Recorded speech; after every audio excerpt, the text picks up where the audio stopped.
Welcome. This is Radio Pras.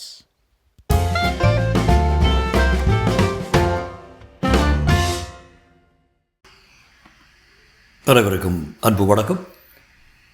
Rakhi ரங்கராஜனின் மறுபடியும் தேவகி அத்தியாயம் 16.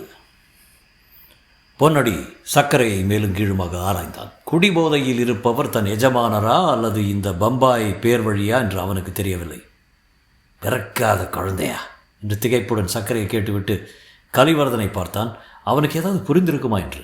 ஆனால் கலிவரதன் அந்த மைசூர் தொட்டிலின் சட்டத்தை பிடித்தவாறு இன்னும் விசும்பிக் கொண்டிருந்தான். சர்க்கரை பேசியதோ பொன்னடி குழம்பியதோ அவனுக்கு தெரியவில்லை. கண்ணிலிருந்து எத்தனை வேகமாக கண்ணீர் வழிந்ததோ அதே வேகத்துக்கு கலிவரதனின் நினைவு பின்னோக்கி சென்று புதைந்து போன கடந்த காலத்தோடு அமிழ்ந்து விட்டது.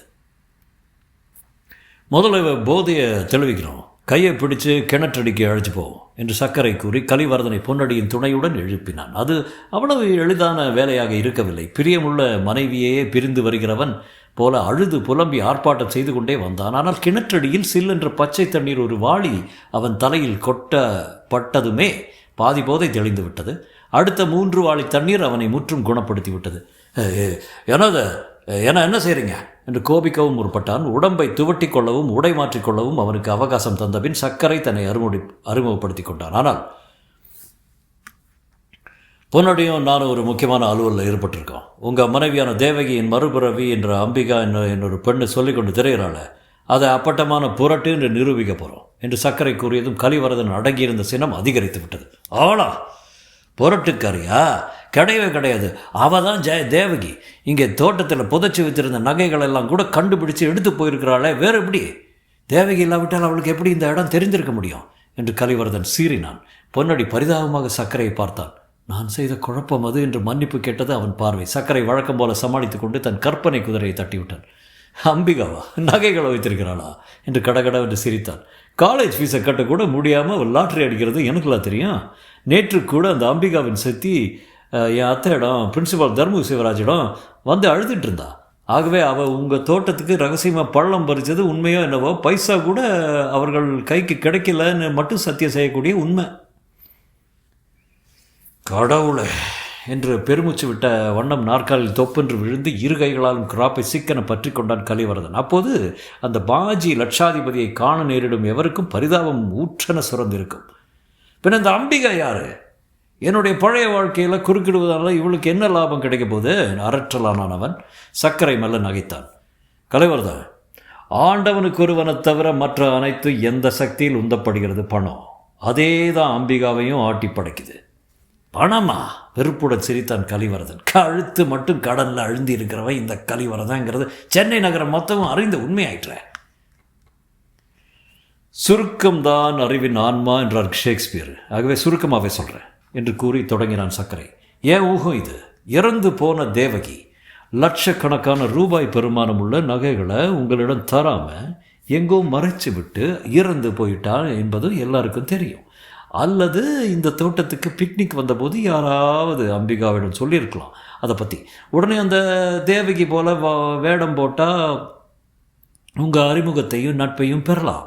இந்த பங்களாவுக்கும் தோட்டத்துக்கும் அடிக்கடி வந்து போய் புதையல் இருக்கும் இடத்தை தெரிந்து கொள்ளலாம் என்று அம்பிகா ஒரு வேளை திட்டமிட்டு இருக்கலாம் இல்லையா? ஏன், யாரு கண்டது? நீங்கள் அவளை பழைய தேவகியாவே பாவித்து மனம் நெகிழ்ந்து மணந்து கொள்ள ஆசைப்பட்டால் அதுக்கும் கூட இந்த அம்பிகா தயாராக இருக்கிறாளா என்னவோ? சுளீர் என்று அடி வாங்கினவன் போல கலிவரதன் திடுக்கிட்டு நிமிர்ந்து சர்க்கரையை பார்த்தான். இறந்து போன தேவகியை மறுபடியும் மனைவியாக, இறந்தபோது இருந்த அதே யௌவன வயதினளாக பெறக்கூடும் என்ற உண்மை அவன் உள்ளத்தில் எத்தனை விதமான குழப்பங்களை தோற்றுவித்ததோ. அவன் பேச்சு தடுமாற்றத்துடன் வெளிப்பட்டது.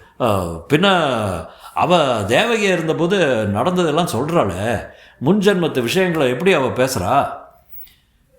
அதைத்தான் இப்போது வெட்டென்று துண்டொன்றா பரீட்சை செய்கிறோங்கிறேன். அதுக்காகத்தான் உங்களுக்குள்ள அந்தரங்கமான விஷயம் ஒன்று சொல்லும்படி கேட்டேன். இத்தனை நேரமும் மௌனமாக இருந்த பொன்னடி, அதுக்கு தான் நீங்கள் தொட்டில் சங்கிலியை பிடித்து கொண்டு ஆழ ஆரம்பிச்சிங்க என்று நினைவூட்டினான். தொட்டில், அந்த மைசூர் தொட்டில். கலிவரதன் நெற்றியில் புருவங்கள் ஏறி இறங்கிய பின்னர் கண்ணில் ஒரு தெளிவு வருது. ஆமாம், மைசூர்லேருந்து அந்த தொட்டிலை வாங்கி வந்த கொஞ்ச காலத்துக்குள்ளே தேவகி கர்ப்பம் தரித்தான் என்று மெல்ல சொல்ல நான். ஆனால் குறை பிரசவத்தால் அது போய்விட்டது. பாவம், அவளுக்கு எத்தனை ஏமாற்றம். அடுத்த 2 வருடங்களுக்குள்ள உடம்பு நல்லா தேறினால் ஒழிய மறுபடி கரு தரிக்கக்கூடாதுன்னு டாக்டர் எச்சரிக்கப்பட்டார். அவள் மனசில் இருந்த சோகத்தை மாற்ற நான் படாத பாடுபட்டேன். ஆனால் கொஞ்ச நாளில் கடன் தொல்லைனால் அவளுக்கும் எனக்கு சண்டை வந்து இருவரும் பிரிஞ்சிட்டோம். அதுக்கப்புறம் அவளும் அதிக நாள் உயிரோடு இருக்கல. கலிவர்தன் குரல் தழுதழுக்க தொடங்கியது. இதுவரை நீங்கள் சொன்னதே போதும், என் திட்டத்தை நிறைவேற்ற என்றான் சக்கரை. என்ன திட்டம் என்று கலிவர்தன் கேட்டுக்கொண்டிருந்த போது அறையை கூட்டுவதற்காக வேலைக்காரி தாய் உள்ளே வந்தாள். ஏய் சனியனே, போய் வழியா, இப்போதான் நேரம் பார்த்தியேக்கான் என்று அவளை விரட்டி விட்டு கதவை சாத்தி கொண்டு திரும்பிய பொன்னடி சக்கரை சொல்லப்போவதை அவளுடன் கவனிக்கலானான். பிரம்மாண்டமான திட்டமோ சிக்கலான யோசனையோ இந்த மூளையிலிருந்து வந்துடாது, பயப்படாதீங்க என்றான் சக்கரை. யாராவது ஒரு வாலிபனை பிடிக்க வேண்டியது. உங்கள் மனைவி உயிரோடு இருந்தபோது அவனுக்கு 5 அல்லது 6 வயது இருக்க வேண்டும். அதாவது இப்போது 23, 24 இருக்கும். அவனுக்கு கூட நம்ம சொல்லி வைக்க வேண்டாம், சும்மா பார்த்து வச்சுக்கொள்வோம், போதும். பார்த்து வச்சுட்டு என்று கலிவர்தன் திகைத்தான். அம்பிகா அழைச்சிட்டு போவோம். ஒரு பையனை தத்து எடுத்துக்கொள்ளலாம்னு முன்பு நாம் பேசினோமே, நினைவு இருக்கிறதா என்று பேச்சு கொடுங்க. லேசாக நினைவு இருக்கிறதும்பா. இதோ இந்த பையன் அடையாளம் தெரிகிறதா பாரு என்று நாம் வைத்திருக்கும் பையனை காட்டுங்க. ஆமாம் இவன் தான் அம்பிகா சொல்லட்டும். அங்கேயே அவளை போலீஸில் பிடிச்சி கொடுக்க வேண்டித்தான். கலிவர்தனும் பொன்னடியும் ஒருவரை ஒருவர் பார்த்து கொண்டார்கள் திகைப்புடன். ஆனால் சக்கரையின் யோசனையில் குறை சொல்லத்தக்கதாக எதுவும் அவர்களுக்கு தெரியவில்லை. கலிவர்தனுக்கு குடிமயக்கம் நன்றாய் தீர்ந்து விட்டதால் சுறுசுறுப்புடன் எழுந்து கொண்டான். சுய நினைவுடன் இருக்கும்போது காணப்படும் மிடுக்கும் திரும்ப வந்து விட்டது போலும். பொன்னடி, நீ போய் கார் எடு, இதோ வர்றோம் என்று உத்தரவிட்டான். ஆனால் சென்ட் வாசனையும் சில்க் சட்டையுமாய் சக்கரையுடன் வாசலுக்கு வந்தபோது கார் காணப்படவில்லை. தொலைவில் இருந்த ஷெட்டிலிருந்து நடந்து வந்த பொன்னடி, என்னவா மக்கர் பண்ணுது என்று தெரிவித்தான். சக்கரைக்கு கலிவர்தன் நல்ல புத்தியோடு இருக்கும்போது காரியத்தை முடித்து கொள்ள வேண்டும் என்ற பரபரப்பு. எனவே கார் இதுக்கு என்ன செய்வான், எவனாவது ஒரு வாலிபனை பிடிக்க போகிறான், அவ்வளோதானே. வெயில் அதிகம் ஏறல, பேசிக்கொள்ள நடந்து போகலாமே என்றான். பொன்னடியும் கலிவர்தனும் அதை ஆமோதிக்கவே மூவரும் அடையாறு பங்களாவிலிருந்து கிளம்பி பஸ் சாலையோடு நடந்தார்கள். மூவரும் பேசவில்லை. மாசு மறுபற்ற திட்டம் ஒன்றை கண்டுபிடித்து விட்டோம் என்ற பெருமிதத்தில் மூழ்கி இருந்தான் சக்கரை. ஒருவேளை அம்பிகா இந்த பரீட்சையிலும் வெற்றிகரமாக தேறி தான் தேவகியின் மறுபிறவிதான் என்பதை நிரூபித்து விட்டால் என்ன ஆவது என்று கவலையில் மூழ்கியிருந்தான் பொன்னடி. அம்பிகா தேவகி அல்ல, உன்னை மணக்கலாம் என்ற நோக்கத்துடன் வேடம் போடுகிறாள் என்று சக்கரை தூண்டிவிட்ட கற்பனையில் ஒரு வகை இன்பத்தை கண்டு கொண்டான் கலிவர்தன். அடையாறு பாலத்தில் இறங்கி 2 ஃபர்லாங்கு சென்றதும் கலிவர்தன், தாகமாக இருக்குது, ஐஸ் ட்ரிங்க் எதை குடிக்கலாம் என்றான். அவனுடைய அசல் தாகம் நினைவு வந்து எங்கே பங்களாவுக்கே திரும்பி விடுவானோ என்ற அச்சம் எழுந்த சக்கரைக்கு. உடனே அது ஒரு வெற்றிலைப்பாக்கு கடை, வாங்க என்று அழைத்து சென்றார். சிறிய கடையானாலும் முன்புறம் பந்தல் மாதிரி ஒரு சிறு சார்பு கட்டி ஒரு பெஞ்சும் போடப்பட்டிருந்தது. மூவரும் அங்கே அமர சக்கரை, நன்னாரி சம்பத்து 3 கிளாஸ் போடுப்பா, எனக்கு மட்டும் ஐஸ் வேண்டாம் என்று ஆர்டர் கொடுத்தான்.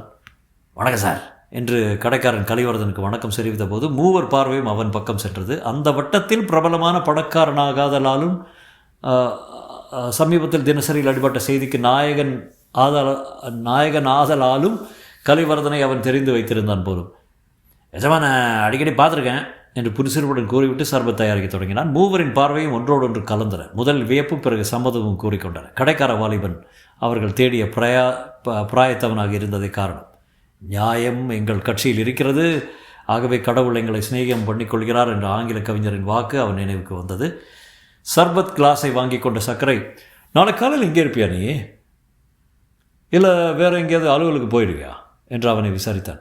இந்த கடை தவிர வேறு அலுவல் ஏது சார் எனக்கு, என்ன சார் வேணும் என்றான் அவன். உன் பேர்? தாஸுங்க. நல்லது, நாளை காலையில் 10 மணி சுமாருக்கு இங்கே இரு, நாங்கள் வர்றோம், ஒரு சின்ன காரியம் ஆக வேண்டியிருக்கும் உன் மூலம் என்றான் சக்கரை. ஆனால் தாஸ் என்ற அந்த கடைக்கார வாலிபனின் முகத்தில் கலவரம் முளைப்பதை கண்டதும், உனக்கு ஒரு கஷ்டமும் நேராது, என் வார்த்தையை நம்பு என்று உறுதியும் கொடுத்தான். சரி சார் என்றான் தாஸ்.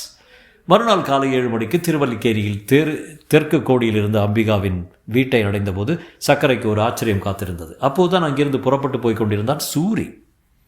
ஆனால் அவன் சக்கரையை கவனிக்கவில்லை, போய்விட்டான். வீட்டு வாசல் நின்றிருந்த அம்பிகாவின் பார்வை வெறிச்சிட்டிருந்த போதிலும், என்ன யோசனையில் அழுந்து போயிட்டீங்கன்னா என்று சக்கரையின் குரலை கேட்டதும் சற்று முகமலர்ந்தால், ஒன்றுமில்லை, இந்த சித்தி சில விஷயங்களில் என் பேச்சை கேட்க மாட்டேங்கிறா என்று சொன்னவாறே உள்ளே சென்றாள். உதாரணமா என்று கேட்டபடி பின்தொடர்ந்தான் சக்கரை. அதற்குள் அவருடைய புகார் சமையலறையில் மோர் கடைந்து கொண்டிருந்த மரகதத்தின் காதில் விழுந்து விட்டதான். காதலே போட்டுக்கொள்ளாதீங்க அவள் பேச்ச, வர வர சூரிய கண்டாலே கரிச்சு கொட்டுறா என்றாள். அடடா, அவர் ரொம்ப நல்லா ராஜா. ஒத்து ஊதி நான் சர்க்கரை. பாரு பின்ன, ஏதோ பாவம் திருவல்லிக்கேணியில் சினிமா பார்க்க வந்தானா சூரி. 3வது ஆட்டம், பஸ்ஸு மோட்டார் எதுவும் ஆகப்படலை. ராத்திரி இங்கே படுத்துட்டு காலையில் போகலாமா மாமின்னு கேட்டான். சரிடாப்பான்னு ஏதோ காலையில் போயிட்டான். அது எப்படி அவனை இங்கே இருக்க சொன்னான்னு அவளை என்று இவள் என்ன சண்டை பிடிக்கிறா என்று மரகதம் கூறி முடித்ததும், எனக்கு அவரை பார்க்குற போதே என்னவோ போல் இருக்கு என்று தினம் சொல்லிட்டு இருக்கேனே, ஒரு ராத்திரி இங்கே தங்க வச்சா எனக்கு எப்படி இருக்கும் என்று தன் கட்சியை கூறினாள் அம்பிகா. 2 பேர் சொல்வதும் நியாயம்தான் என்று சமாதானப்படுத்தினான் சர்க்கரை. ஆனால் முந்தின இரவு சூரி இங்கே தங்கினான் என்ற விஷயம் ஒன்று அவன் மனதுக்குள் எதனாலோ உறுத்தத் தொடங்கியது. கொஞ்சம் காஃபி சாப்பிட்றீங்களா என மரகதம் உபசரித்தாள். வேண்டாம், வேறு காரியமாக நான் வந்தேன். உங்கள் 2 பேரையும் கலிவர்தனிடம் அழைச்சி போக வேண்டியிருக்கு. இப்போதே புறப்படுங்க, காலேஜ் நேரத்துக்குள்ளே திரும்பிடலாம் என்றான் சர்க்கரை. அம்பிகா பதிலளிப்பதற்குள் அவள் சித்தி, கலிவர்தன் வீட்டுக்கா? அங்கெல்லாம் தன்னை கேட்காம போகக்கூடாதுன்னு சூரி சொல்லியிருக்கான் என்று குறுக்கிட்டாள். அம்பிகாவுக்கு ஜிவென்று கோவம் வந்தது. சூரி தான் இந்த வீட்டுக்கு அவசியமான, நான் கட்டாயம் போகத்தான் போவேன் என்று ஆத்திரத்துடன் எழுந்து கொண்டாள். மரகதத்தை பல வகையிலும் சமாதானப்படுத்தினான் சக்கரை. நானும் சூரி மாதிரி உங்களுக்கு வேண்டி வந்தானே, பிரின்சிபல் மருவான் இல்லையா, தீங்கு செய்வானே உங்களுக்கு என்று வாதாடிய பிறகு மரகதம் ஒருவாறு இணங்கினாள். பாலத்தின் இறக்கத்தில் பொன்னடியும் கலிவரதனும் காத்திருந்தான்.